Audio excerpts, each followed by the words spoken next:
Welcome to Peak Personalities. This is a series we'll be doing bi-weekly with me and Nathan. The concept will be going by one series at a time, talking about some of our favorite moments, and for now, we're covering Bleach. This might be my first female Soul Reaper now I'm thinking about it. Please tell me it's the now. You want it to be in a now? Yeah, she gets wrecked a lot. wait, no, never mind. No, she doesn't get wrecked. Not wrong one. Wrong one. Never mind. Ignore what I said. Who are you thinking about? Who's the girl that gets literally stabbed a million times throughout the series?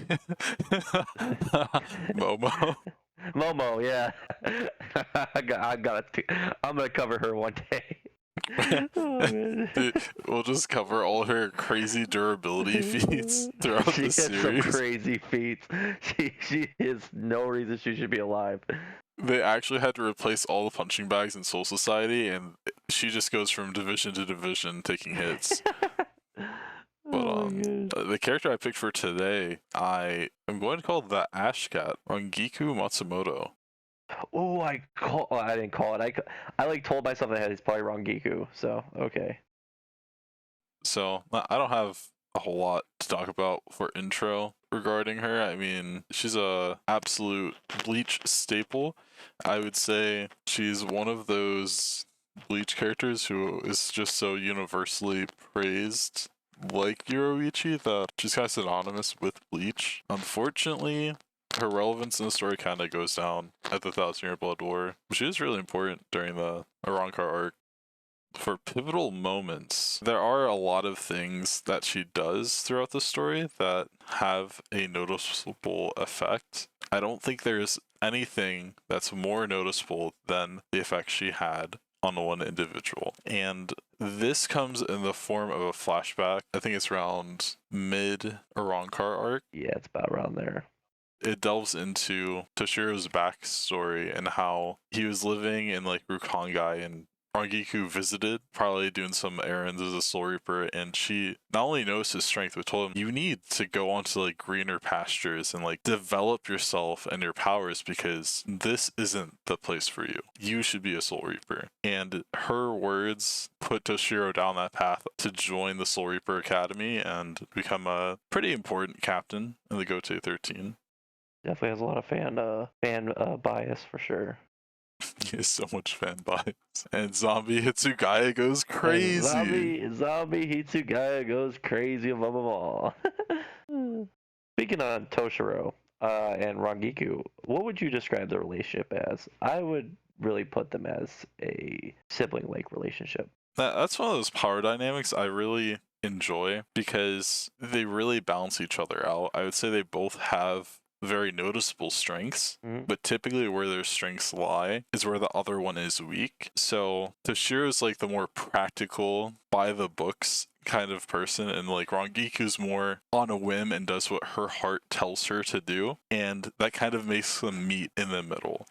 Like if you were gonna put them on a political spectrum, like Toshiro would be like far right, unconservative, and Rangiku would be way more liberal. Yeah. And that shows with like her outfit, how she, has her chest out because she wants to display her necklace. Okay, just the necklace. Right. Just the necklace, the one, And she also drinks on the job a lot. Very lazy. So I would say like she is like the more emotional side and the more nurturing side, and Toshiro is the more authoritarian side. For her and Toshiro, it's very sibling-like to me. She has a lot of respect for him, but it just plays into her personality, how she's very playful, and Toshiro is very serious. And as you described him by the book, I was actually saying the same thing in my head. It was actually kind of funny. They really complement each other really well. Her loyalty to him as a captain, I also think, is a really good staple as her as a lieutenant. Just giving her more of she's just not some big busty girl with, that's her entire personality. And I think Kubo really fleshes out her character well by showing her dynamics with people like Toshiro. She's this tall sister-like bond she has with Toshiro, but she also has this respect as a Soul Reaper and a lieutenant to her captain. And what was the word you used? You said authoritarian? Yeah. What does that mean? Let's just use the dictionary. Favoring or enforcing strict obedience to authority, especially that of government, at the expense of personal freedom. So he's not all the way over there. All the way over there would be like Soul Society Yamamoto, but he's pretty over there. Yeah. One thing about Kubo is he really fleshes out the characters really well because there is a lot of characters in Bleach. He really puts on display their personalities, especially through the lieutenants of each division. I think Rangiku, her style choice, and even their relationships with their captain. They each have their own unique relationship, and hers really I can't put a word to it. Dude, pass the mic, pass the mic. All right, passing, pass. So this is one of the things I wanted to mention is that Rangiku kind of has this motherly aura to her, and there's that kind of strange power dynamic where it feels like she could almost be Toshiro's mother and raise him, but because he's more powerful, she still cares for him and protects him where she can, but she lets him take the lead because in the hierarchy, he's her captain. And she's really good at letting him grow. She provides a good push for him. We will move on to strong character moment. Now this is a weird scene, and I'm going to bet a lot of people didn't sit down on this conversation and think about it. So I'm going to open my can of worms and say one of my favorite writing tropes in general is the idea of vulnerability and like disrobement being like a connection to your true self, connecting with someone in a way that you don't see before. So one of the ways this really shows up in manga and anime, bath scenes, because they have the culture of sharing baths together. And one such scene comes when Rangiku is spending the night with Orihime. And Orihime is sitting outside the bath, and Rangiku's taking a bath. And Rangiku just says, "So, why are you so somber?" And Orihime's like, "What? Me? Am I?" And Rangiku's like, "Cut the shit. Talk to me. I want to hear it." And this is one of those moments where Rangiku uses her maturity and years of living to support another in a way that they don't necessarily have the tools for. Orihime doesn't have her own emotional support group because she's so isolated. She basically lives at home and probably phone calls her aunt and sometimes talks to Tatsuki. And she doesn't have her brother anymore either. Yeah, and she doesn't have her brother anymore. So Rangiku lets her vent out her feelings, and Orihime expresses her feeling of insecurity and jealousy of Rukia being able to kind of just drop into Ichigo's life, slap him on the ass, and get him like going again after he's been sad about not being able to control his hollow and feeling like he can't protect those who are important to him. Orihime says, "How can I feel so jealous and mad at Rukia if she did what I wanted to be done?" Oh, I remember the scene. And Rangiku hugs her and says, naked, by the way. Yes, naked. The vulnerability comes in clutch, okay? Getting at the root of your heart and your issues with the symbolism of being out there, right? And she tells Orihime, "You're such a fool. You have no reason to be jealous, Orihime. Ichigo's just a kid. He can barely stand on his own. Right now, he needs both of you. And there's nothing wrong with being jealous. You're doing the best to acknowledge your feelings and you're trying to better yourself. You're a good person." And Orihime from that moment onwards finds her conviction and makes a lot of bold steps to keep everyone safe. Yeah. Honestly, I can't give any other comment than yeah. Because, like, I had actually had to look up that scene again because I'm like, is this the scene where, like, Rangiku's, like, bare naked over her? Exactly. Everyone just remembers it as the hee Rangiku naked. But no, I never looked at it as in the how vulnerable and how, this is Rangiku being very serious. It's part of her personality, if you will, to be like that, where she's like, Orihime's a little reserved, not as expressive with her body as Rangiku can be. But you see how Rangiku, like you said, was being a good emotional support person for Orihime, understanding her and playing that big sister role. It's a really good dynamic between the two in that scene. Biggest surprises. I have two moments here. I'm gonna start with the brief mention of Can't Fear Your Own World. Completely surprised when I first heard about Rangiku having a fragment of the Soul King, having the Soul King's nail. The moment I heard that, I stopped everything I was doing and started trying to research it because I was like, it sounds like a bunch of bullshit. This is new to me, so like this is new to me. So go, please continue.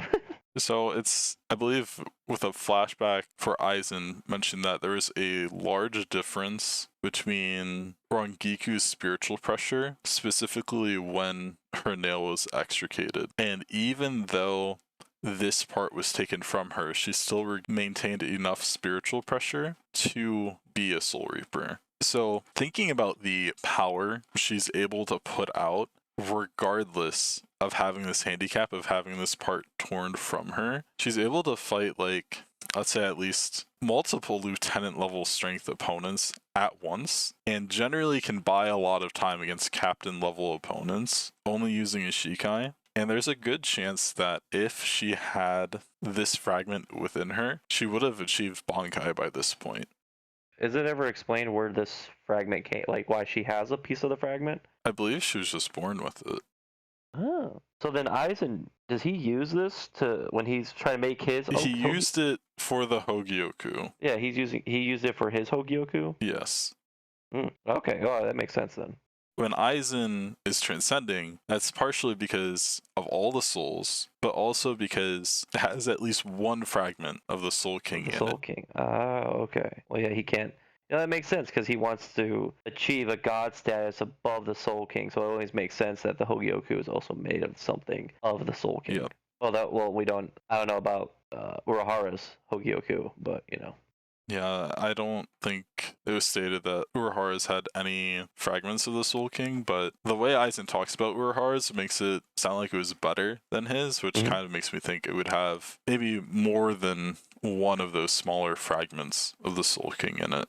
And then my other big surprise for Rangiku was when the Trace Bestia created Akon and she just like lost her torso. Bro, I did not see that coming, okay? In a way, I saw that. It was a speed blitz of speed blitzes. I literally blinked. I was like, "Oh, I guess she's dead." So why don't you tell me what you think about Akon and Rangiku? I'm not gonna. I am completely blanking on You're this scene. blanking on this scene. Rangiku's like my weakest character in memory bank right now. So you want to refresh me? All right, so we'll segue the whole story. All right, so for peak moments, I'd put Rangiku's fight against the Trace Bestia. There are 3 Fraction of Haribels. Haribel is numero Trace, and these are her top 3 gals, right? Yeah, I remember this. Rangiku says, "Okay, Cap, go get Haribel. I got these 3." And you're like, "How the fuck is she planning to get 3?" So when they're fake Karakura Town? Yeah. Okay. She holds down the fort against all 3 of them for way longer than I thought she could, using her Hinako, you know, kind of AoE slashing all of them. Holds her own for quite a while, and then she gets a solid 2v3 fight with Hinamori, where Hinamori uses a lot of unique Keto and Shikai combos that I didn't really know that swords could combine Keto like that, really showing her Keto proficiency. Rangiku showed a lot of good adaptation to not only work with someone from a different division, but, you know, kind of thinking on her feet and coming up with a plan with her in that moment, which I don't think we see a lot of adaptive creative fighting between personnel in the Soul Society, in the Gote, unless it's like within their own division. Like you kind of get that sense with like Ikaku and Yumachika, where he's like, okay, well, Ikaku's dead because he's not going to use Bankai, so you ask for a funeral. Oh, okay. All right. So, all right, the fight's coming back to me. Yeah, that's probably a peak moment for her because she showed a lot of poise. And what other peak moment could Rangiku have? Unfortunately for her, the closest she comes is that previous Fraction fight. Loopy? Not against against Loopy. Is that was a straight loss? Okay. It is, but I mean, at least she was fighting. There's one before that when Grimmjow first comes down. He brings his Fraction, and she fights this really ugly ass looking Arankar guy, and she goes even with like 20% of her power, and then she gets her Gentek Haijo, and he's dead 2 frames later. Is that when she uses Gentek Haijo? Yeah. Oh, okay, yeah, I just found it. Okay. Aside from those 2 moments, I don't necessarily think she has another peak moment. Is there any Geen scenes we're missing? all of her Gin scenes really are dialogue. The only thing that kind of comes close to peak moment with Gin is when he tries to stab Hinamori, and Rangiku blocks the blade and says again, "Don't you fucking think about it." He's like, "Okay, my B," and then he kind of just leaves. Okay. Yeah, honestly, yeah. That's kind of it. And then, you know, her peak moment against the Trace Bestia comes tumbling down when they bring out Akon and it completely decimates her. And that is fair because it also completely decimates Sasagi and Izuru. So I can't feel bad for her. I mean, she held her own against the three beasts regardless, or the Fractions. Yeah, it was until Akon. Using her Hinako, and then I think Momo was in that fight. Yeah, Momo came in and did some crazy Keto Shikai combos. She's known for that, though. She's known for that, but I'm saying it's really nice to highlight because I don't think we see another person who combines their Shikai ability with Keto. We have a Momo peak personality moment. Yay. Hey, that's her peak moment, I'm telling you. Our favorite things about Rangiku. I will let you start, Nate. She's a really big emotional support person, whether that's for her relationship with Gin, Toshiro, or even the moment you remind me of Orihime. And that's probably one of my favorite things about Rangiku is that those moments are more memorable than her fighting moments. When you have a battle shonen that's like really deep, it's really hard to make every character stand out. You can only have so many fights, and you have so many ways you can make them creative all you want. But it's how are you going to make each character unique, and not just in fighting, but you know who they are. And I think Kubo did it really well with Rangiku. I would say, well, a lot of people shine with their combat. It's Rangiku's soul that shines the most throughout the story, and the way she supports and connects to the cast, like you're saying. And the first taste we get of this is when Toshiro's first sussing out the Aizen Gin scenario about the fake plot. I really get the vibe going through that arc. She's like, yeah, I have no clue if you're right. I don't even know if this makes sense, but I'm with you. And yeah, I'm with you, bro. she's just a true ride or die. Like, she really listens to whoever she's around and finds her spot to support them the best she can. She's good at being present without having to be on the front lines. And then, Not at least not all the time. At least play a pivotal role on the front lines. now, how do you feel about her kind of overall theming? So she has a cat motif. Her sword is literal ash. How do you think that fits into her personality? You're really pushing me here. Her cat motif, I would guess she is very. Would you call a cat flirtatious? Yeah, the cats are flirtatious.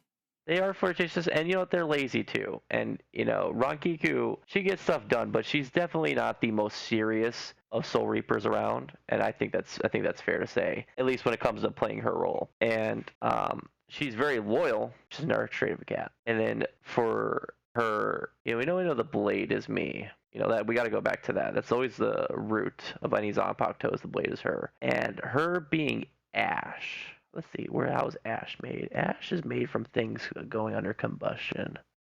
I would say she has a bit of fire in her. She has some really strong conviction and determination about what she wants to be done. What I will say is, so the cat part, I feel like it works. The ash part, aside from the determination side, it just feels weird. This is one of a few instances where a sword's unique Shikai abilities for like important support character or main cast character doesn't hit as hard as it should, because we get her sword reveal after Byakuya's and her sword just feels very similar to Byakuya's. A couple of the distinctions is that she can't use her mind to use Hinako, whereas Byakuya can. Hers has some fire properties, and because it's ash, it's not nearly as effective to blocking as Senbon Sakura, but it can make storm clouds, which is cool. But her Shikai just feels so much less threatening because it's so similar to Byakuya's, and the spiritual pressure gap between them is just massive. Yes. If Rangiku was a captain and Byakuya was a lieutenant, Senbon Sakura would feel hella underwhelming. I just kind of wish she had a more distinct ability. Now I've done some research here. If we think of Rangiku's personality, right? She's very carefree. She usually hides her emotions, and she's not really a brute force fighter.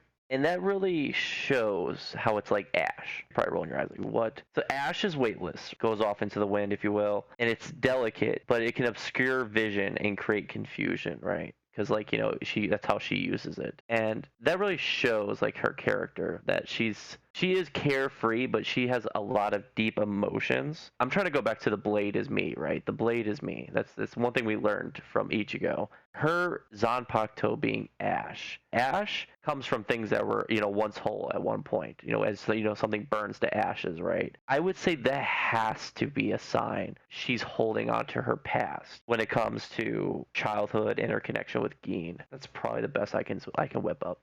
That's pretty good. I'm now sold on Ash, but I still wish her sword felt less like Senbun Sakura 2.0, though. Yeah, that would be nice. She'd be the Gaara version, the female Gaara from like Naruto, except she can just control Ash instead of Sand. That'd be a good Bankai ability. Ooh, what if that's her Bankai? Power to control Ash. I would joke that her Bankai turns into an Ash Cat. And then we have a fight with the Hiroichi Rangiku team up. Oh my gosh, that'd be hilarious. It would be really dumb. Their opponent is a giant ball of yarn. That'd be an end of Thousand Year Blood War arc short or something. That's about everything we got for Rangiku.